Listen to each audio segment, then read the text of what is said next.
Have you ever noticed how some people can spend years talking about their pain? It's analyzing every detail, understanding exactly where it came from, and yet somehow they still feel just as stuck as when they started?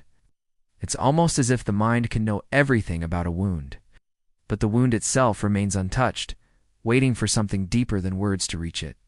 I spent 3 years in traditional talk therapy, hoping that simply talking about my trauma would finally bring relief.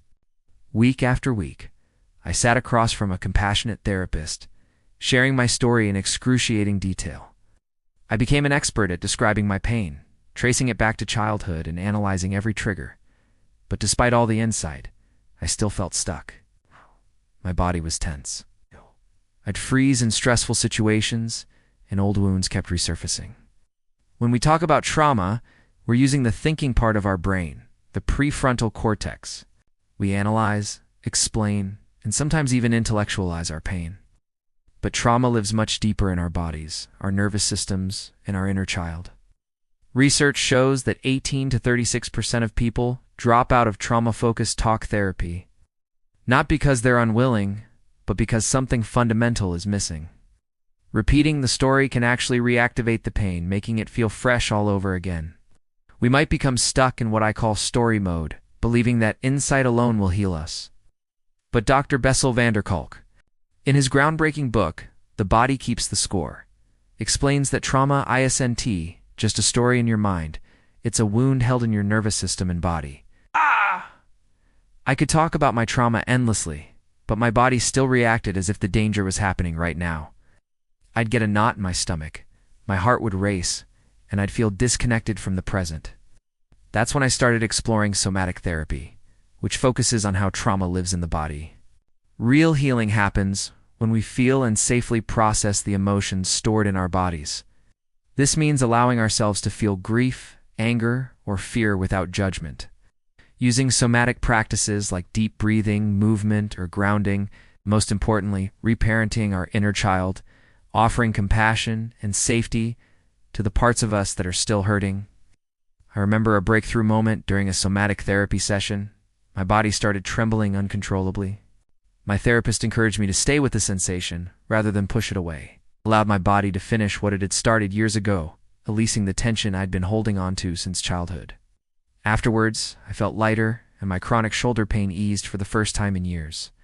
Let's try something together right now. Close your eyes and take a slow, deep breath. Place your hand on your heart. Imagine your younger self. What do they need to hear right now? Whisper words of comfort. You are safe. I'm here for you. Repeat this whenever you feel triggered or overwhelmed. The polyvagal theory, developed by Stephen Porges, helped me understand that our sense of safety comes from the body up, not just from the mind down. Healing trauma requires teaching the nervous system that the threat has passed. Clinical studies on somatic experiencing have shown significant reductions in PTSD symptoms, supporting what I felt in my own life. Real healing began when I included my body in the process. Talking is a powerful first step.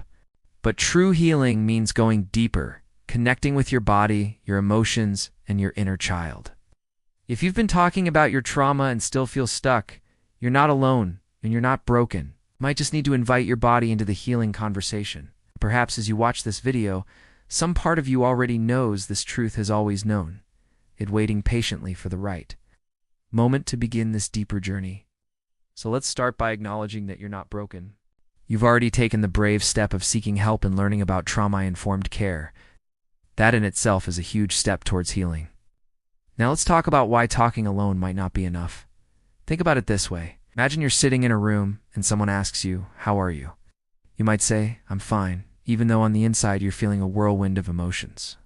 When we're trapped in fight, flight, or freeze response, our body's survival mechanism kicks in, hijacking our ability to express how we truly feel. In those moments, words fail us. We might not even realize how much of our emotional experience is being suppressed, until we find a way to tune into our bodies. Healing begins when we create a space where talking and feeling are both welcome. It's like opening a dialogue between your mind and your body. The mind can process and make sense of the trauma, while the body can feel and release the stored emotions. This is where the concept of inner sensing comes in. It's about cultivating a deep awareness of our physical sensations without judgment or distraction.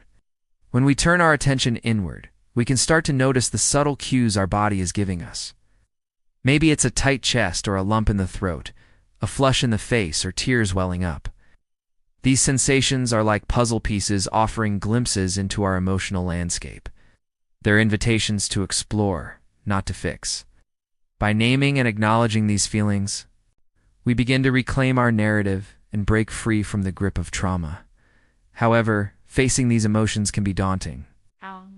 It's natural to feel a mix of excitement and fear when we venture into uncharted emotional territories. That's where the importance of professional guidance comes into play.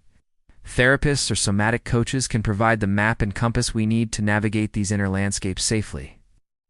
They offer a non-judgmental space where we can express our raw emotions without fear. Remember, there's no right or wrong way to feel. There's only your unique experience. With the right support, we can learn to sit with discomfort, to befriend our emotions rather than fight them. Over time, this practice becomes a powerful tool for healing and personal growth. As you embark on this journey, you might come across situations that trigger your trauma response. It's crucial to recognize these triggers and develop healthy coping mechanisms. Triggers can be anything from a smell, a sound, or even a seemingly innocuous question that evokes a strong reaction in you. The key is to approach them with curiosity rather than judgment. Ask yourself, what emotion is coming up for me right now? What does my body feel like? By observing these reactions without resistance, we can start to unravel the stories we've been telling ourselves about the trauma. We can challenge the negative narratives and replace them with more empowering ones. For instance, if you feel a panic attack coming on, instead of pushing it away, acknowledge it. I'm feeling anxious. I'm safe now. I'm here in this moment. This practice of self-awareness and acceptance is like tending to a garden. Some days will be filled with sunshine and growth, while others may bring storms and challenges. The important thing is to keep showing up for yourself, to water the seeds of awareness and watch them bloom into resilience. It's essential to remember that healing is not a linear process. There will be moments when you feel like you're making progress and times when you feel stuck. Be patient and kind to yourself. Embrace the journey and celebrate every small victory. You are the author of your own healing story, and with each conscious breath, each step towards self-awareness, you are writing a new chapter in your life, one that honors your strength, your resilience, and your innate worthiness of love and belonging. If something inside you recognizes this truth, hit that like button and subscribe for more videos that honor both your mind and your body in the healing process, because you deserve to feel truly free, not just informed about your pain. Your healing matters. Your story matters. And most importantly, you matter.